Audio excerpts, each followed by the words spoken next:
पता नहीं किसे लगी है राजस्थान की नजर, पता नहीं कौन रच रहा है राजस्थान में नफरत की साजिश, पता नहीं, मगर इतना जरूर है कि सुलग रहा है राजस्थान। जोधपुर, करौली और अलवर के बाद ये तस्वीरें राजस्थान के भीलवाड़ा की हैं।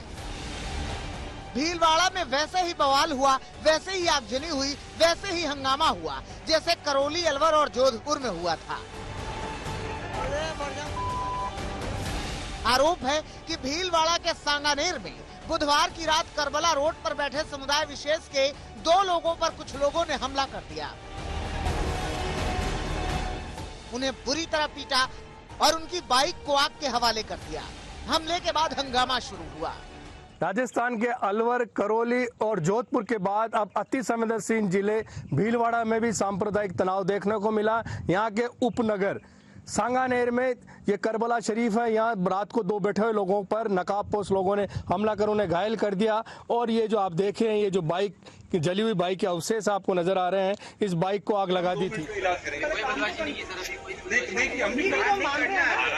पुलिस को आरोपियों की गिरफ्तारी की मांग कर रहे लोगों को समझाने में काफी मशक्कत करनी पड़ी। तब जाकर भीड़ की पिटाई से लहूलुहान हो चुके घायलों को महात्मा गांधी अस्पताल में भर्ती कराया गया। पुलिस हमलावरों की तलाश में कई जगह दबिश डाल रही है। हालांकि पुलिस को अभी तक हमले की कोई ठोस वजह नहीं पता चल सकी है। जी, आज थाना सुभाष नगर क्षेत्र में सांगानेर कस्बे के अंदर एक घटना घटित हुई, जिसके अंदर 2 लोग एक बाजार पे बैठे हुए थे, जिनके साथ 3-4 मोटरसाइकिलों पे कुछ लोग आए और मारपीट की है। कुछ क्लूज सीसीटीवी फुटेज से और सूचना अधिकारी से हमारे को मिले हैं और आइडेंटिफिकेशन उनका जारी है।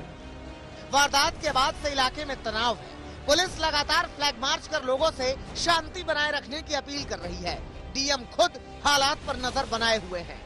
गेट थाना स्टेशन के क्षेत्र में एक घटना रिपोर्ट हुई, जिसमें रिपोर्टेडली 2 ऐसे लोग थे जो बैठ करके अपना खाना वगैरह खा रहे थे और उन पर अटैक हुआ, तो उनको इमीडिएटली हॉस्पिटल पहुंचाया गया है। आमजन से यही अपील करूंगा कि कोई भी ऐसी अफवाह पर ध्यान न दें और जिले में पूरी शांति व्यवस्था बनाए रखें। डीएम और एसपी दोनों ने मामले की गंभीरता को देखते हुए घायलों से अस्पताल में मुलाकात की। एहतियात के तौर पर इंटरनेट सेवाएं भी रोक दी गयी। पुलिस ने शक के आधार पर कुछ लोगों को हिरासत में लिया है। दरअसल सांगानेर और भीलवाड़ा काफी संवेदनशील इलाके माने जाते हैं। इसी को ध्यान में रखते हुए पुलिस ने रात से ही अतिरिक्त पुलिस बल तैनात कर दिया है।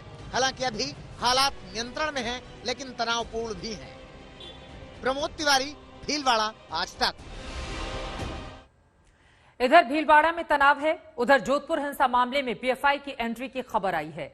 बीजेपी का आरोप है कि विवादित संगठन पीएफआई ने जोधपुर को जलाने की सुनियोजित साजिश रची थी, मगर राजस्थान के मुख्यमंत्री कह रहे हैं कि जोधपुर में जो कुछ भी हुआ उसकी स्क्रिप्ट बीजेपी ने लिखी।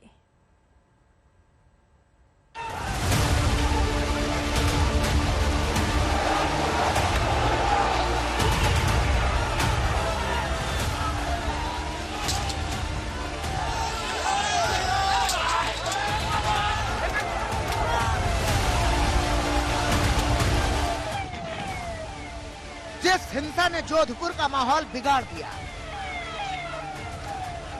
राजस्थान की सियासत को गर्म कर दिया,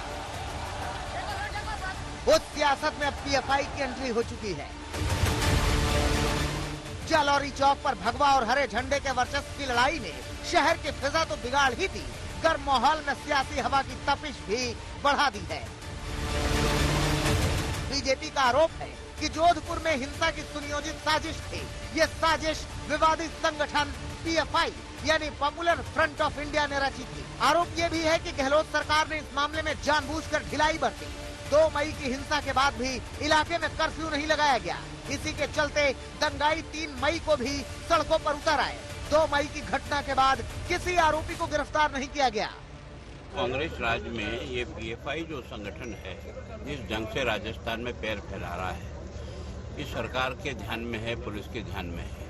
और ये सारा का सारा कृत्य जो करौली में किया और जो जोधपुर में किया, उसमें उसी का हाथ है। दुर्भाग्य यह है कि सरकार के वो बहुत ही नजदीक के लोग लगते हैं, इसलिए कार्रवाई नहीं करते। समय पर अगर कार्रवाई करते तो ये हालात नहीं होते। मुख्यमंत्री का खुद का गृह क्षेत्र प्रदेश की कानून व्यवस्था पे सीधे उंगली खड़ी करता है। करौली की घटना के बाद ये दूसरी घटना जो अपने आप में एक प्रमाण है इस बात का कि इस तरीके से जो अराजक तत्व हैं उनको अशोक गहलोत जी के राज में संरक्षण मिलता है।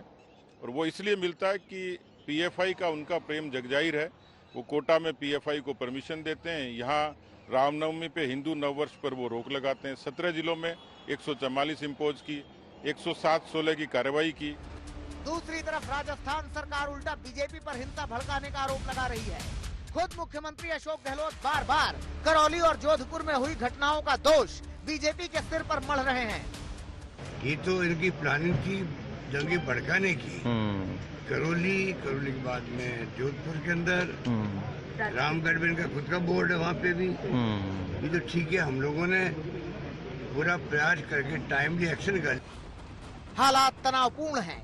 कर्फ्यू को एक दिन और बढ़ाया गया है, लेकिन साथ ही आज 2 घंटे की रियायत दी गई है।